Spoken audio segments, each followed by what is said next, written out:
Hi, this is Esther for MMAfighting.com, and I would like to share a few of my favorite images from UFC 183. UFC 183 Fight Week began with a workout by the MGM Grand Sportsbook, where Anderson Silva put fears about his left leg to rest by showing off kicks, in addition to a full arsenal of weapons with a stage full of training partners and coaches. Since Nick Diaz missed his flights and missed the open workout, Anderson Silva proceeded to wow the fans for nearly an hour. The Spider seemed particularly emotional, yelling out after an intense mid-session. I zoomed out quick because I wanted to shoot his entire body, see his posture. With the two flashes I set up, this created a motion blur around Silva. The legend ended his workout with a prayer that also ended with a cry. The next day, Nick Diaz was present at the media day, and his absence the day prior guaranteed that nearly every press outlet in the room would tightly huddle around him, microphones pointed squarely at the anxious fighter. Cameras filmed from all angles. Even here, I am standing 20 feet away. In previous fight weeks, Sarah McMahon was reserved, highly valuing her privacy. But such is prize fighting. It is difficult for fans to root for a fighter they know nothing about. This week, McMahon began to open up about herself more, and it was welcomed. Her always radiant smile here made fun by a sideways glance, as I might have taken so long to take the photo, she wasn't sure when I'd be done. It resulted, I think, in a much warmer image. As the media day came to a close, there were face-offs for the main card, and Ian McCall couldn't resist rubbing his belly to let us know that his opponent John Lineker loved to eat and probably wouldn't be making weight. Lineker grins, disregarding McCall. And then, an awkward face-off, devoid of the anger and tension so many had come to expect of a Nick Diaz versus anyone face-off. Diaz first pointed to Silva as if to give props. They had a quiet face-off and then a hug. Dana White looks confused here. I especially like this photo because the last time Diaz went up in weight to fight a legend, I took this photo of Diaz flipping off Frank Shamrock. The UFC even asked to put this image in their countdown show because it was such an iconic face-off. This is what we have come to anticipate from Nick Diaz. The fighters left, and the media sat around working. Then I looked up from my editing and saw that Team Silva was getting together for a photo, and I thought, wow, that is a lot more people than I have ever seen in an entourage for an MMA fighter. I wondered what each person's role was in the team. And as forecasted the day before, John Lineker missed weight, coming in at 130 pounds, certainly closer to bantamweight than fly. And as McCall ascended the stairs, you could see him saying, even though we couldn't hear it, "That fat piece of shit." Then again on the stage, he said it again.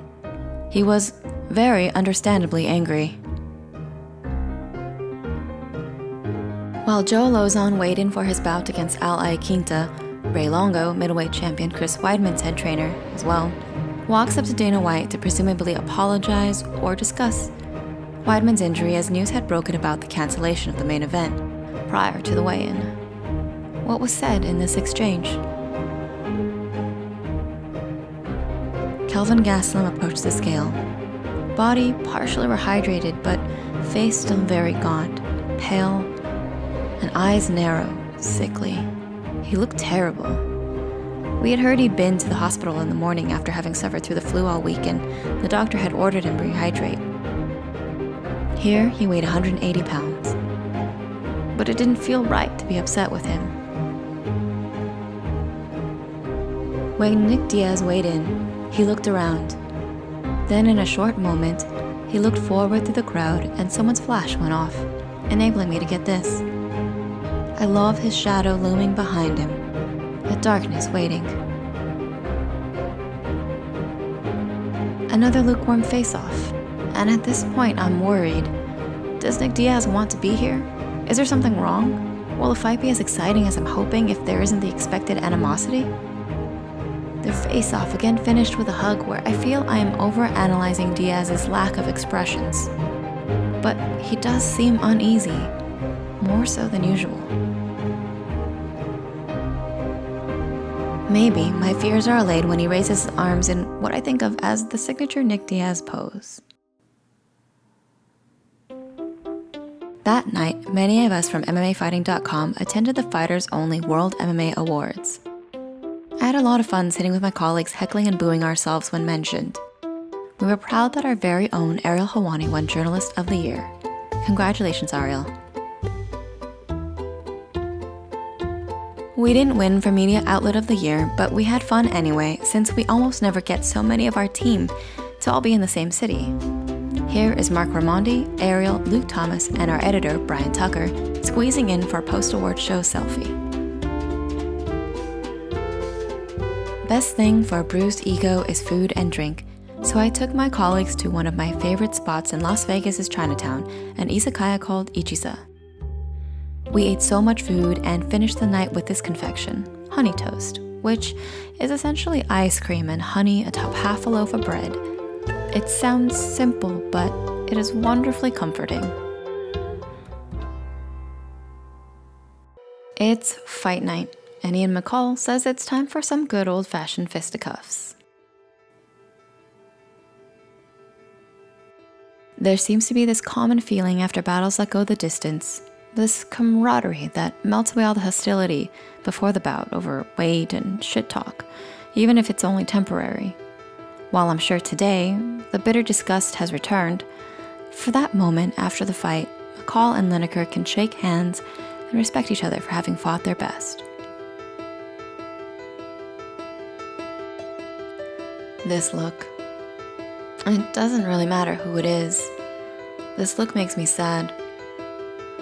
It is the glassy eyes of a fighter looking up at the monitor to watch himself finished in only 36 seconds. After 2 full fight camps of effort and pain, to come to this. To look up and need that replay to remember the violence that had only just occurred. And in an echo to the previous fight, Tate and McMahon come out swinging. And with malicious power, McMahon cracks Tate, in this instant, fracturing Tate's orbital bone. The pain in Tate's face is so clear. It gives me chills when I think of what it must feel like to break one's face. But Miesha Tate is tenacious. She fiercely battles her way back, marching down McMahon, forcing McMahon into mistakes, and recovering that first round with 2 dominant rounds to win the fight. This was my pick for Fight of the Night. Meanwhile, back in the media room, Conor McGregor was entertaining a group of reporters, pointing out to them that this crowd grows each and every time he takes to the center of a scrum. Thiago Alves and Jordan Mein lived up to all my violent expectations. The fight was everything I was hoping for, with superb striking action all over. You might guess my personal favorite is a vicious standing elbow. But body shots too are my favorite, and this one to the spleen was brutal. And this is where I stopped being good at my job. I don't have anything against Thiago Alves, but I've been around Jordan Mein since my days at Strikeforce, and have always enjoyed his fights, in addition to him being a nice, polite human being.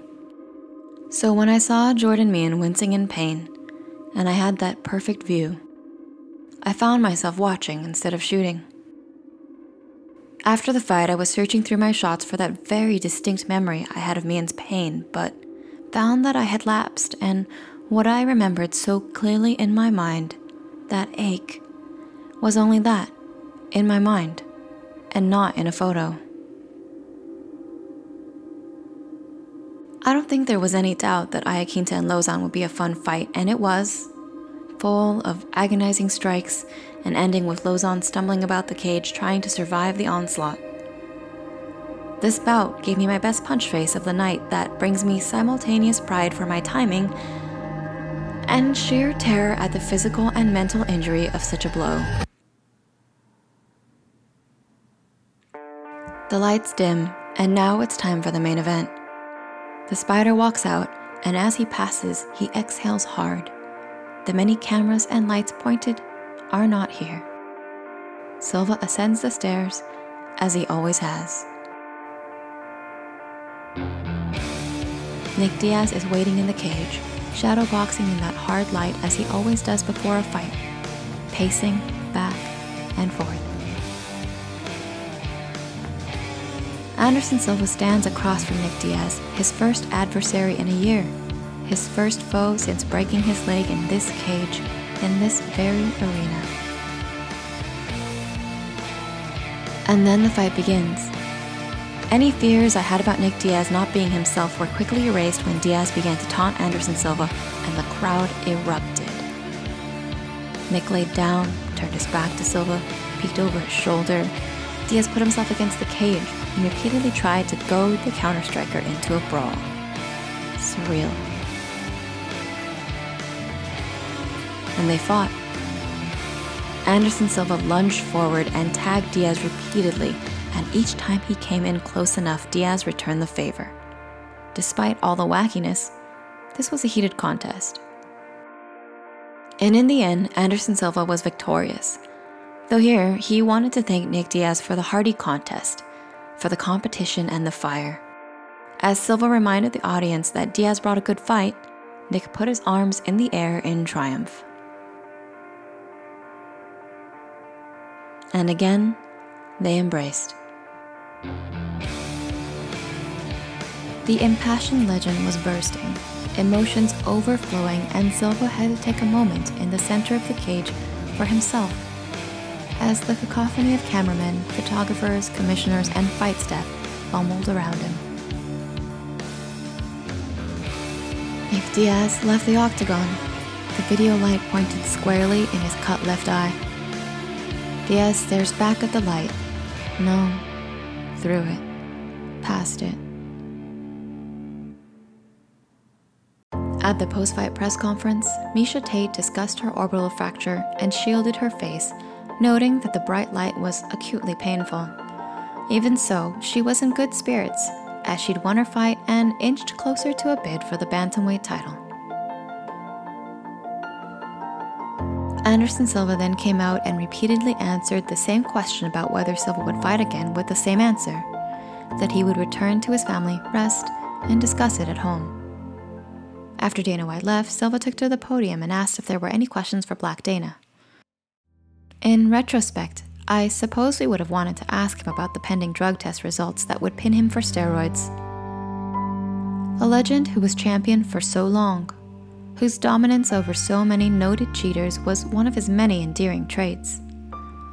And now I don't know what to think, but I am filled with more questions. We can't help but look up to champions of his stature and want him to be a champion at everything. A man of both moral fiber and exceedingly brutal skills. But what we get are flawed humans, imbalanced like so many of us, excelling in one area but perhaps lacking in others. After Anderson Silva left, Nick Diaz came to address the media despite word from White that Diaz would not be available since he was being stitched. But Diaz is not one to shy from his wounds. I admire him coming to the press conference with his black eye, now an hour old, and properly swelled. Diaz felt the blood pooling in the cut under his eye and wiped it with his hand, smearing it. I searched his face. Now I look at him, and while he too failed his drug test, it was for marijuana, and I can't help but feel that while Diaz may have broken a rule, Silva might have cheated, and that seems so much more a betrayal. And Diaz, Nick Diaz, we always knew was flawed. I think that's why his fans adore him. He is uneasy, anxious about the world at large and beyond the cage. And it is all so much to take on, and we can sympathize. We feel overwhelmed that way too. And so, we are so much more forgiving of his transgression because it is human, but also because it does not damage our dream of the Nobel Prize fighter. This is Esther Lin for MMAfighting.com. Thank you for watching, and we'll see you in Los Angeles.